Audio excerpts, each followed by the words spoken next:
There's a kind of loss that never makes the news. Nobody holds a service for it. Nobody writes it down.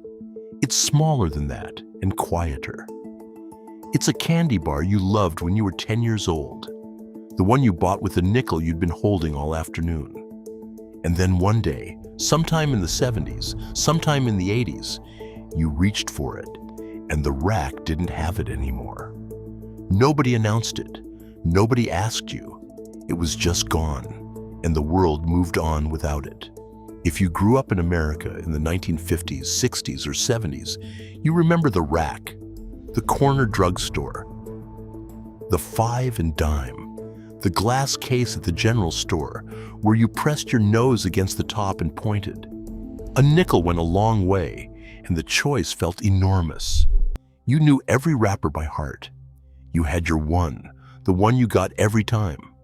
Most of those bars are still here, but some of them aren't.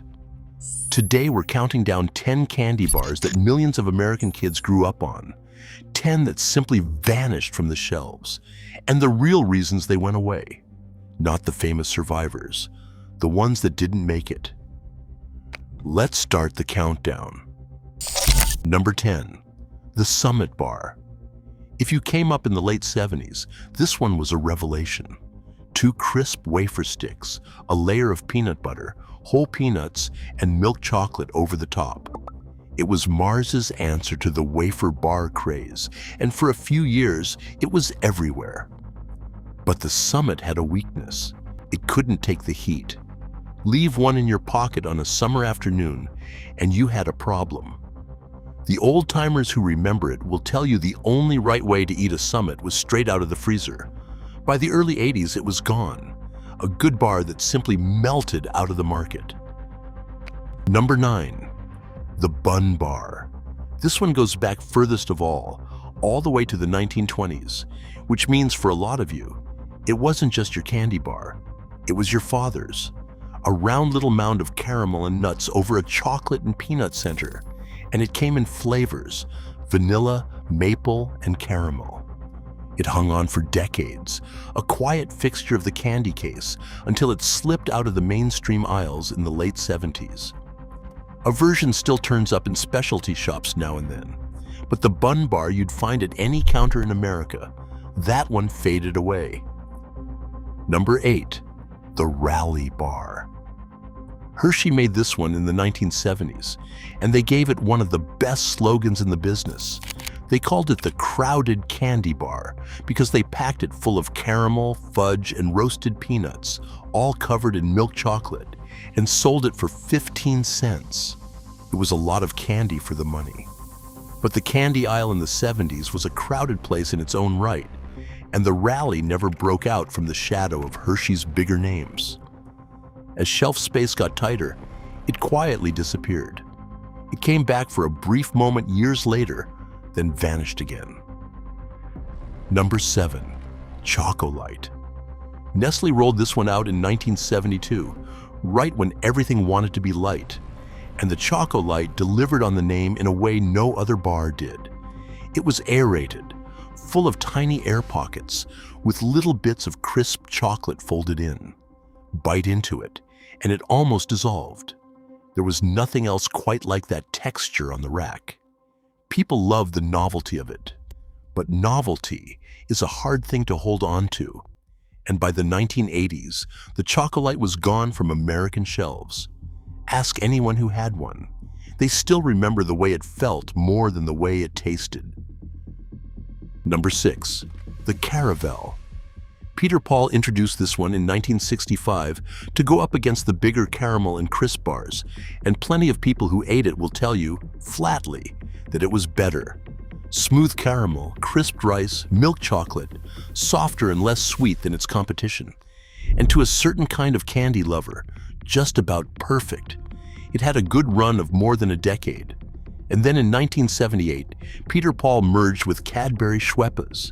And in the reshuffling that follows a merger like that, the Caravelle didn't survive. Not because people stopped buying it, because the company that made it stopped existing in the same form. Number 5, the Milkshake Bar. Before a chocolate milkshake was a thing you ordered for dessert, there was a candy bar that tried to put one in your pocket. Malted milk nougat, a little caramel, all under chocolate.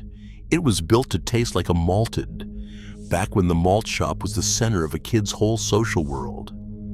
For a lot of people, the strongest memory of this one is pulling it out of the freezer case at the drive-in theater, where it tasted like a milkshake gone solid. It lasted for decades, and then a corporate buyout swept it off the board. The malt shop flavor went with it. Number 4, the PowerHouse. Peter Paul made this one too, starting back in the 1960s, and it was the heavy weight of the candy rack. A thick, dense block of fudge, caramel, and peanuts under a chocolate shell. This was not a dainty candy bar. This was the one you bought when you were genuinely hungry. The one some people swore was better than a Snickers. They marketed it as energy in your hand.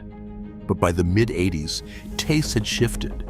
The country had started thinking differently about a half-pound brick of fudge, and the specialized energy bars were coming. The PowerHouse could not hold its ground, and it disappeared. Number 3, the Reggie Bar. This is the one with the best story on the whole list. In 1978, at the height of Reggie Jackson's fame with the Yankees, a candy company put his name on a round patty of caramel and peanuts under chocolate, in a bright orange wrapper with his face on it. And on opening day at Yankee Stadium, they handed them out free to the crowd. Reggie Jackson came up to bat and hit a home run. And as he rounded the bases, the fans took those candy bars and threw them onto the field. Thousands of them. The grounds crew had to come out and clear the field before the game could go on. For a couple of years, the Reggie Bar rode that fame. But fame fades. Jackson moved on. And by the early 80s, a new crop of kids didn't know the name. The bar went with the moment that made it. Number 2, the Marathon Bar. If you were a kid in the 70s, the very name probably just put a picture in your head. Mars introduced the marathon in 1973, and it was unforgettable for one simple reason. It was enormous. 8 full inches of braided caramel coated in milk chocolate, and to prove it, they printed a ruler right on the back of the red wrapper. The whole idea was a candy bar that would not end. The slogan said it lasts a good long time, and it did. The braid took forever to chew through, which was exactly the point. The commercials were little westerns, all cowboys and tumbleweeds. It was the best bang for your nickel on the rack. And then, in 1981, after only 8 years, Mars discontinued it. People have been asking for it back ever since. The British have a cousin of it. It is not the same, and the people who remember the marathon will be the first to tell you so. Number 1, the 7-Up Bar. Now, before you say anything, no. This had nothing to do with the soda. The 7-Up Bar came first, back in the 1930s, made eventually by the Pearson Company out of St. Paul, Minnesota. And it was, without question, the most clever candy bar ever to sit on an American rack. One bar, divided into 7 separate little pockets, and every single one was a different flavor. Mint, nougat, butterscotch, fudge, coconut, buttercream, caramel.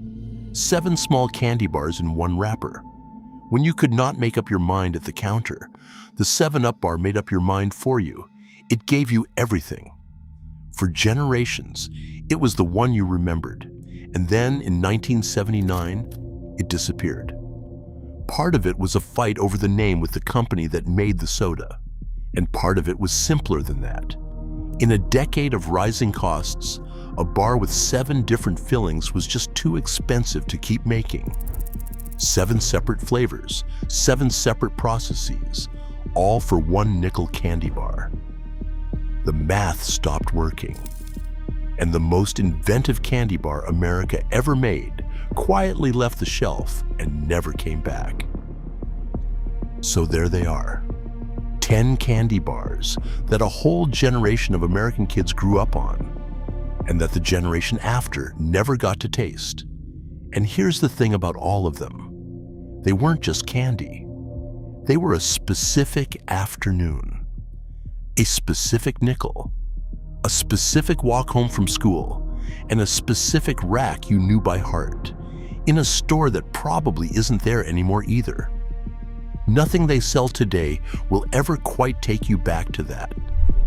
The bars went away one at a time, quietly, without anyone asking you, and most of us never even got the chance to say goodbye.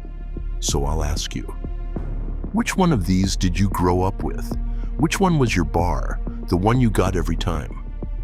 And is there one I didn't name that deserves to be on this list? Tell me in the comments. I read everyone. If this brought something back for you, a wrapper, a counter, a store you haven't thought about in years, then do me a favor and subscribe so the next one finds you. This is Forgotten American Life Secrets, and every time we go back.